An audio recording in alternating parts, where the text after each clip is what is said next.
ప్రజాస్వామ్యంలో భావ ప్రకటన స్వేచ్ఛ అనేది ఎవరికైనా ఉంటుంది. రైట్, ప్రభుత్వాల మీద మంచి చేసినప్పుడు ఎవరైతే జనం మంచి చేస్తే మంచిగా మా ప్రభుత్వం గొప్పగా చేస్తుందని చెప్తుంది. లేకపోతే మంచి చేయకపోతే ఆయనకు ఆవేదన కొంచెం లోపల ఒక మాట్లాడవచ్చు, ఒక మాట అనొచ్చు. మనం యాజ్ జర్నలిస్ట్గా నేను కూడా ఊళ్ళో పోతూ ఉంటాం, కొన్ని బయట తీసుకుంటాం, ఇష్టానుసారం మాట్లాడతారు కొంతమంది. మాకెందుకు సార్ ఎవరున్నా అదే సార్ కొంతమంది అంటారు. కొంతమంది ఇక కొంచెం ఎక్స్ట్రీమ్ లెవెల్కి వెళ్ళి మాట్లాడుతూ ఉంటారు. ఏదైనా భావ ప్రకటన స్వేచ్ఛ కిందకి మనం చూడాల్సిన అవసరం వస్తుంది.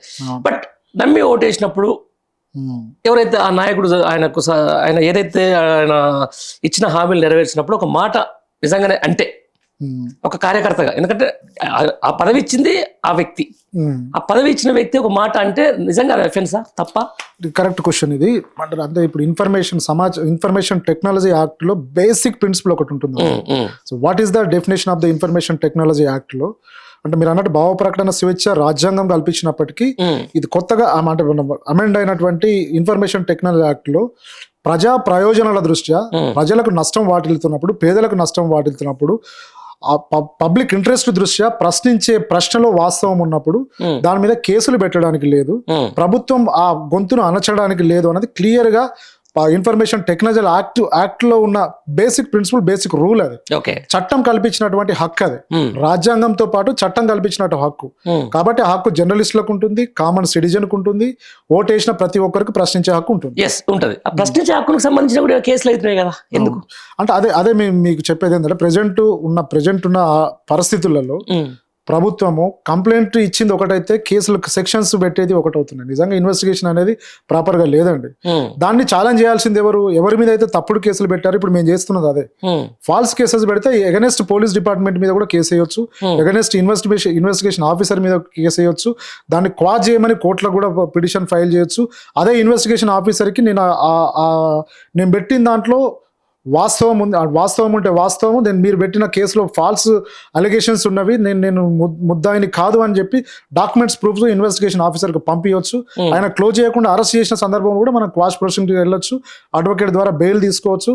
దాని నుంచి బయటకు వచ్చేలా కూడా మనం హైకోర్టుకి వెళ్ళి తీసుకునే అవకాశం ఉంటుంది. రైట్, ఇదే విషయానికి సంబంధించి కొంతమంది రైతులు మేము కూడా బయట పోయినప్పుడు కొంతమంది ట్విట్టర్లో కానీ గౌతమ్ లాంటి కొంతమంది సోషల్ యాక్టివిస్టులు కానీ లేకపోతే వాళ్ళందరూ ఏం చేస్తారు, ఒకసారి ఒక వీడియో ఒక రైతు ఏడుస్తున్నాడు, అయ్యా కేసీఆర్ నువ్వే రావాలని చేసినప్పుడు దాని మీద కూడా కేసు అయింది, మీరు చేసేదాన్ని. ఇట్లాంటి ప్రతిరోజు ఎక్కడో దగ్గర జరుగుతుంది, ఎక్కడోసారి చేస్తూనే ఉన్నారు, దాని మీద కేసులు నడుస్తూనే ఉంది. ఏమంటే వాళ్ళని ఎఫ్ఐఆర్ చేస్తూ ఉన్నారు, వాళ్ళకి సంబంధించినటువంటి ప్రాపర్టీస్ని కూడా తీసుకొని పోయే పరిస్థితి ఈరోజు ఇక్కడ జరుగుతూ ఉంది. అంటే నేను మొత్తం ఏమంటున్నా, ఈ ప్రభుత్వాన్ని ప్రశ్నించడం అనేది నేరమా అనేది నేను అడుగుతున్నా. ప్రభుత్వాన్ని ప్రశ్నించడం నేరం కాదు, ఆ ప్రశ్నలో వాస్తవికత ఉండాలి, ప్రజల సమస్య ఉండాలి. నిజంగా రైతు ఆయన ఎందుకు తిట్టిండో, ఆయన తిట్టడానికి కారణం ఏంది, ఆయన బాధ ఏందనేది తెలుసుకునే బాధ్యత ప్రభుత్వానికి ఉంది. 100%. దీంతో పాటు ఇంకో చాలా మందికి చాలా డౌట్స్. ఈరోజు కాళేశ్వరం సంబంధించిన దాంట్లో కేసీఆర్ విచారణ జరిగింది, పీసీ ఘోష్ ఆధ్వర్యంలో జరిగింది. మీరు చూసి ఉంటారు, మొన్న దానికి హాజరు కూడా అయిన, అంతకంటే ముందు ఈటల రాజేంద్ర హాజరైనరు, ఆ తర్వాత హరీష్ రావు గారు హాజరైనరు.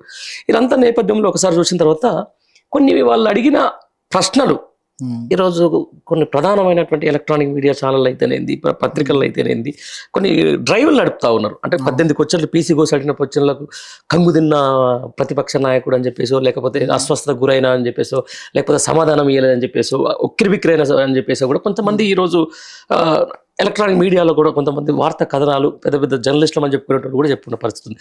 అసలు ఇది నిజంగా ఓపెన్ కోటా, లేకపోతే లోపల కమిషన్ అనేది క్వశ్చన్స్ బయటకు లీక్ చేస్తారా, లేకపోతే ఇదంతా ఊహాగానాలు మాత్రమే ప్రచురిస్తారు అనుకోవచ్చా? అంటే ప్రెసెంట్ కమిషన్ తన ఇన్వెస్టిగేషన్ దశలోనే మాత్రమే ఉంది. అంటే సమాచారాన్ని సేకరించడం, దాన్ని ప్రభుత్వానికి నివేదించడం, నివేదిక రూపంలో సమర్పించడం, దాన్ని బహిర్గతం చేయమని కమిషన్ కి ప్రత్యేకించి రూల్స్ అండ్ రెగ్యులేషన్స్ లేవు.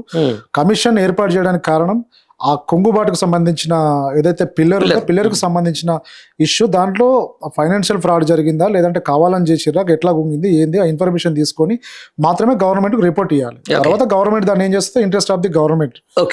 దాన్ని మీరు అడిగినట్టు ఆ క్వశ్చన్స్ లీక్ చేయడం, క్వశ్చన్స్ కొన్ని మీడియా సంస్థలు ప్రచారం చేసినప్పుడు నిజంగా మీడియా సంస్థలు కావచ్చు, వ్యక్తులు కావచ్చు, ఆ ప్రభుత్వంలో ఉన్న అధికారులు కావచ్చు, నిజంగా మీరు అన్నట్టు అందులో ఉన్న వాళ్ళే చేశారా, కమిషన్ సభ్యులు చేశారా, వాళ్ళు చేశారా అనేది విచారణకు ఆదేశించాల్సి, నిజంగా సిన్సియర్గా ఇన్వెస్టిగేషన్, సిన్సియర్గా ఆ సమాచారాన్ని సేకరించినట్టు సిన్సియర్గా ఘోష్ కమిషన్ ఇలాంటి ఇష్యూస్ మీద యాక్షన్ తీసుకోవాలంటే వాళ్ళు కంప్లైంట్ రేజ్ చేయాలి, కన్సెంట్ జ్యూరిడిక్షన్ ఆఫ్ పోలీస్ స్టేషన్లో గోస్ట్ కమిషన్ సభ్యులు కావచ్చు, గోస్ట్ కమిషన్ గారి సంబంధించిన ఓఎస్టీ కావచ్చు కంప్లైంట్ ఇచ్చి ఇట్లా తప్పుడు వార్తలు వస్తున్నాయి, వాళ్ళ మీద మీరు యాక్షన్ తీసుకోమని సుప్రీంకోర్టు చాలా సందర్భంలో ఇలాంటి ఇష్యూస్లో ఇన్వాల్వ్ అయ్యి సుమోటో కేసు తీసుకొని వాళ్ళను క్షమాభిక్ష అడిగిన సందర్భం, క్షమాపణ అడిగిన సందర్భం కూడా మనం చూసినాం.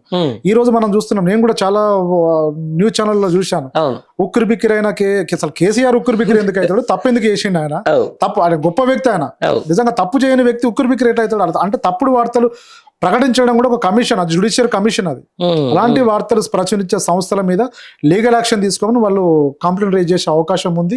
చేస్తే బాగుంటుందని ఒక సామాన్య న్యాయవాదిగా నేను గోస్ట్ కమిషన్ విన్నవిస్తాను. రైట్, ఇదే సంబంధించి అసలు కేసీఆర్ విచారణకు సంబంధించి, కాళేశ్వరం విచారణకు సంబంధించి అసలు ఈ ప్రాసెస్ ఎట్లా ఉంటుందండి? అంటే ఇక్కడ దాదాపు ఇప్పుడు చాలా మందిని ఏదైతే కంపెనీకి సంబంధించి ప్రాజెక్టు కాళేశ్వరం కట్టిన ప్రాజెక్ట్ కంపెనీ ప్రతినిధులను కావచ్చు, ఇంజనీర్లను కావచ్చు, అదేవిధంగా ఈటల గారిని, హరీష్ రావు గారిని, కేసీఆర్ గారిని విచారించడం జరిగింది. అంటే నిజంగా అందులో ఫైనాన్షియల్ ఫ్రాడ్ జరిగిందా, లేదంటే కన్స్ట్రక్షన్ ఫ్రాడ్ జరిగిందా, అసలు ఎందుకు ఆ కుంగుబాటు జరిగింది అనే దాని మీద విచారణ చేసే రైట్ మాత్రమే తనకు, ఓన్లీ సమాచారాన్ని సేకరించే రైట్ కమిషన్కు ఉన్నది. యాక్షన్ తీసుకునే రైట్ లేదు. జస్ట్ సమాచారం తీసుకొని గవర్నమెంట్ కి రిపోర్ట్ చేయాలి. గవర్నమెంట్ ఆ సమాచారం బేస్ చేసుకొని మాత్రమే, నిజంగా ఈ రిపోర్ట్ లో ఎలాంటి ఫ్రాడ్ జరగనట్టు రిపోర్ట్ ఇస్తే మాత్రం గవర్నమెంట్ ఏం చేయడానికి లేదు. కావాలని రిపోర్ట్ ఇస్తే మాత్రం దీన్ని ఛాలెంజ్ చేసే రైట్ ఎంతమందిని అయితే, ఇప్పుడు 100 మందిని ఎగ్జామిన్ చేసింది కమిషన్, 100 మంది హైకోర్టును అప్రోచ్ చేయవచ్చు, సుప్రీంకోర్టును అప్రోచ్ కావచ్చు, ఈజీగా 100% కావచ్చు.